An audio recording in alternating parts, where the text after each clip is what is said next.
নমস্কার দর্শক বন্ধু, মুটিগল মিশ্র অনেক দিন ব্যবধান পরে ଆପଣମାନଙ୍କୁ ସ୍ୱାଗତ କରୁଛି ମୋର ୟୁଟ୍ୟୁବ୍ ଚ୍ୟାନେଲ୍ କୁନି ଗଳ୍ପ ଛୋଟ କବିତାକୁ।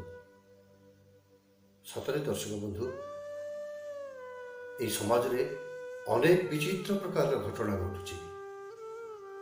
କିଛି ଘଟଣା ଆମକୁ ଖୁସି ଦେଉଥିବା ବେଳେ କିଛି ଘଟଣା ଆମକୁ ଦୁଃଖର ସାଗରରେ ଭସାଇ ଦେଉଛି। ସେମିତି ଏକ କାହାଣୀ ନେଇ ମୁଁ ଆସିଛି, ଏକ କାଳ୍ପନିକ କାହାଣୀ।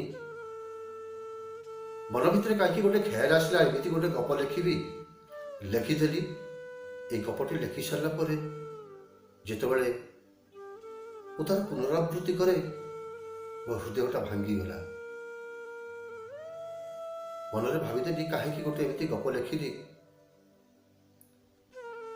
କିନ୍ତୁ ଆଜି ଭାରି ଇଚ୍ଛା ହେଉଛି ସେଇ ଗପଟି ଆପଣମାନଙ୍କ ସମ୍ମୁଖରେ ପଢ଼ିବା ପାଇଁ। ଆସନ୍ତୁ ଶୁଣିବା ମୋର କ୍ଷୁଦ୍ର ଗଳ୍ପ। ଗଳ୍ପର ଶୀର୍ଷକ ହେଉଛି ରେଳ ମଣିଷ। ମୁଁ ବେଳେବେଳେ ରେଲୱେ ଷ୍ଟେସନ ଆଡ଼େ ଏମିତି ବୁଲିଯାଏ। କିଛି ସମୟ ବେଞ୍ଚରେ ବସି ଗୁଡ଼ାଏ ପୁରୁଣା ଓଡ଼ିଆ ହିନ୍ଦୀ ଗୀତ ମୋବାଇଲରେ ଶୁଣେ। ଟ୍ରେନର ଛୁକ୍ ଛୁକ୍ ଶବ୍ଦ ଓ ତାର ହର୍ନ ମୋତେ ଭାରି ଭଲ ଲାଗେ। ଲୋକଙ୍କର କଥାବାର୍ତ୍ତାରେ ଗହଳି ଲାଗୁଥିବା ପରିବେଶ ଭିତରେ ନିଜକୁ କିଛି ସମୟ ପାଇଁ ମୁଁ ହଜେଇ ଦିଏ। এই ରେଲୱେ ଷ୍ଟେସନ ସହିତ ମୋର ସମ୍ପର୍କ ଅନେକ ପୁରୁଣା। ବେଳେବେଳେ କିଛି ଟ୍ରେନ ମୋ ଉପରେ ଅଭିମାନ କରନ୍ତି, ବେଳେବେଳେ କିଛି ଟ୍ରେନ ମୋ ଉପରେ ଅଭିମାନ କରନ୍ତି। ଅନେକ ସମୟରେ ସେମାନେ ଆଶା କରନ୍ତି ମୁଁ ସେମାନଙ୍କ ସହିତ ଟିକେ ବସି ବାର୍ତ୍ତାଳାପ କରନ୍ତି। ଇଚ୍ଛା ଥିଲେ ବି ସେମିତି ସୁଯୋଗ ମୋ ପାଖକୁ କେବେ ଆସିନି।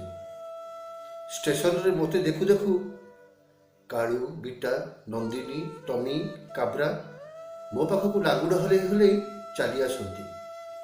କିଛି ସମୟ ମୋ ସହିତ ଗେଲ ହେଲା ପରେ ଚୁପଚାପ ବସି ମୋ ମୁହଁକୁ ଚାହିଁ ରହିଥାନ୍ତି, ଯେପର୍ଯ୍ୟନ୍ତ ମୁଁ ପକେଟରୁ ବିସ୍କୁଟ ବାହାର ନ କରି ସେମାନଙ୍କୁ ନ ଦେଇଛି। ବିସ୍କୁଟ ଖାଇସାରିଲା ପରେ ମୋ ଦେହରେ ଟିକେ ଘଷି ହୋଇ ନିଜ ନିଜ ବାଟରେ ଚାଲିଯାଆନ୍ତି। ଆଉ ତାପରେ ଆସନ୍ତି ରାଜୁ ମଉସା। ମୋତେ ଦେଖୁ ଦେଖୁ ତାଙ୍କ ମୁହଁରେ ଯେଉଁ ହସ ଆସିଥାଏ, ତାର ବର୍ଣ୍ଣନା କରିବା ବା ବ୍ୟାଖ୍ୟା କରିବା ମୋ ପକ୍ଷେ ଭାରି କଷ୍ଟକର। ପାଖକୁ ଆସି ପକେଟରୁ ଗୋଟିଏ ଲବଙ୍ଗ କାଢ଼ି ମୋ ହାତରେ ଧରେଇ ଦିଅନ୍ତି। ସେଇଟା ତାଙ୍କର ପୁରୁଣା ଅଭ୍ୟାସ। ବସୁ ବସୁ ରାଜୁ ମଉସାଙ୍କର ପୁରୁଣା କଥାର ପସାରଟା ଖୋଲିଯାଏ। ସେଇ ଭିତରେ କିଛି ଚମ୍ପୁ, ଛାନ୍ଦ, ଓଡ଼ିଶୀ ମୋତେ ସେମାନେ ଶୁଣନ୍ତି। ମନଟା ମୋର ହାଲକା ହୋଇଯାଏ। ତାଙ୍କର ଅତୀତ ଯେତିକି ତାଙ୍କୁ ଖୁସି ଦେଇଥିଲା, ବର୍ତ୍ତମାନ ସେତିକି ଯନ୍ତ୍ରଣା ଦେଉଛି। ରେଲୱେରେ ଚାକିରି କରିଥିବା ଏଇ ରାଜୁ ମଉସା ରିଟାୟାର୍ଡ ପରେ ହରାଇ ବସିଥିଲେ ନିଜର ଧର୍ମପତ୍ନୀ ଆଉ ପୁଅକୁ। କଲେରା ସେମାନଙ୍କୁ ନେଇଯାଇଥିଲା ଆରପାରିକୁ। ଭାଙ୍ଗି ପଡ଼ିଥିଲେ ରାଜୁ ମଉସା, ବହୁତ ଭାଙ୍ଗି ପଡ଼ିଥିଲେ। ଖୋର୍ଦ୍ଧାରେ ଥିବା ତାଙ୍କର ସମସ୍ତ ପୈତୃକ ସମ୍ପତ୍ତିକୁ ବିକ୍ରି କରି ରାଜୁ ମଉସା ଚାଲି ଆସିଥିଲେ ଏଇ ରେଲୱେ ଷ୍ଟେସନକୁ। ରେଲୱେ ମ୍ୟାନେଜମେଣ୍ଟ ଦୟା ଦେଖାଇ ଏଇ ଷ୍ଟେସନ ଭିତରେ ତାଙ୍କ ପାଇଁ ଛୋଟ ରୁମ୍ଟିଏ ତିଆରି କରିଦେଇଛନ୍ତି। ରାଜୁ ମଉସା ସେଇ ଦିନଠୁ ଏଇଠି ରହୁଛନ୍ତି।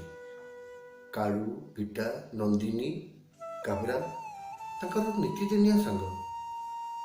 ଆଉ ରାଜୁ ମଉସାଙ୍କର ହାତ ତିଆରିର ବିରିୟାନୀର ସ୍ୱାଦ ଭାରି ନିଆରା। ମୁଁ ଯେତେ ଥର ଖାଇଛି ସବୁଥର କାଳୁ, ବିଟା, ନନ୍ଦିନୀ ମାନଙ୍କ ଉପରେ ରାଗେ। କାହିଁକି ଜାଣିଛନ୍ତି? ମନରେ ଆପେ ଆପେ ଭାବନା ଚାଲିଆସେ, ଏଗୁଡ଼ ସିନା ସବୁଦିନ ଏମିତି ସୁସ୍ୱାଦୁ ଖାଦ୍ୟ ଖାଉଥିବେ। ମୁଁ ଅନେକ ଥର ରାଜୁ ମଉସାଙ୍କୁ ଚିଡ଼େଇବାକୁ ଚେଷ୍ଟା କରିଛି, କିନ୍ତୁ ସବୁଥର ହାରିଯାଇଛି। ସବୁବେଳେ ହସ ହସ ମୁହଁ। ସେଇ ହସ ଭିତରେ ନିଜର ଦୁଃଖକୁ ଲୁଚାଇଥାନ୍ତି ବା ମୋ ଉପରେ ବିରକ୍ତି ହୋଇ ଖୁସିକୁ ହରାଇବାକୁ ଚାହାନ୍ତିନି ସେ କଥା ମୁଁ ଜାଣିନି। ପାଖାପାଖି 15 ଦିନ ପରେ ମୁଁ ରେଲୱେ ଷ୍ଟେସନକୁ ପୁଣି ଥରେ ଗଲି। ବେଞ୍ଚରେ ବସୁ ବସୁ ଦେଖିଲି ମୋ ସାଙ୍ଗମାନେ ମୋତେ ଦେଖି ମୋ ଆଡ଼କୁ ଆସିଲେ, କିନ୍ତୁ ପାଖକୁ ନ ଆସି ଟିକେ ଦୂରରେ ବସି ରହିଲେ। ହସି ଦେଇ କହିଲି, କିରେ ମୋ ଉପରେ ରାଗିଛ? ଓ ଏଥର ଆସିବାରେ ଲେଟ୍ ହେଲା ନା? ହେଲେ କ'ଣ କରିବି, ଗୁଡ଼ାଏ କାମ ରହିଥିଲା। ଆରେ ମୁଁ କ'ଣ ମୋ ତମମାନଙ୍କୁ ଛାଡ଼ି ରହିପାରିବି? ରାଗନି, ପାଖକୁ ଆସ। ସମସ୍ତେ କିନ୍ତୁ ଚୁପଚାପ। ମୁଁ ବାଧ୍ୟ ହୋଇ ସେମାନଙ୍କ ପାଖକୁ ଗଲି। ଅନେକ ଗେଲ କଲି। ପଚାରିଲି, ଆରେ ଆଜି କାବ୍ରାର କାହିଁକି ଦେଖା ନାହିଁ?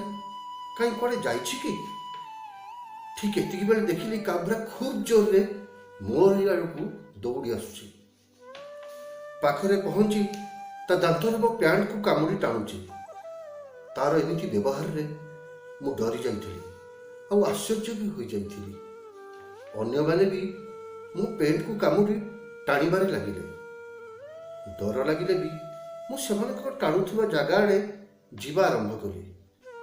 କିଛି ବାଟ ଗଲା ପରେ ଦେଖିଲି ଅନେକ ଲୋକ ଗଦା ହୋଇଛନ୍ତି। ଆଉ ତାପରେ ପାଖକୁ ଯାଇକି ଯାହା ଦେଖିଲି, ତାପରେ ପରେ ମୋ ପାଇଁ ପୃଥିବୀଟା ବିଦୀର୍ଣ୍ଣ ହୋଇଯାଇଥିଲା। ରାଜବଂଶାଙ୍କର ବିଖଣ୍ଡିତ ଶରୀର ରେଳ ଧାରଣା ଉପରେ ପଡ଼ିଥିଲା। ପୋଲିସ ତାଙ୍କ ସାର୍ଟ ପକେଟରୁ ଗୋଟିଏ ଚିଠି ପାଇଥିଲା। ସେ ଚିଠିଟି ସେ କାହା ଉଦ୍ଦେଶ୍ୟରେ ଲେଖିଥିଲେ କହିପାରିବିନି, କିନ୍ତୁ ସେ ଚିଠିରେ ଯାହା ଲେଖା ଥିଲା ସେଟା କ'ଣ ଜାଣୁଛନ୍ତି? ସେ ଚିଠିରେ ଲେଖା ଥିଲା, ଧନରେ ବ୍ୟସ୍ତ ହବୁନି, ଧନରେ ବ୍ୟସ୍ତ ହବୁନି। ରେଳ ମଣିଷଟା ରେଳରେ ମିଶିଗଲା, ରେଳ ମଣିଷଟା ରେଳରେ ମିଶିଗଲା। ନମସ୍କାର ଦର୍ଶକ ବନ୍ଧୁ।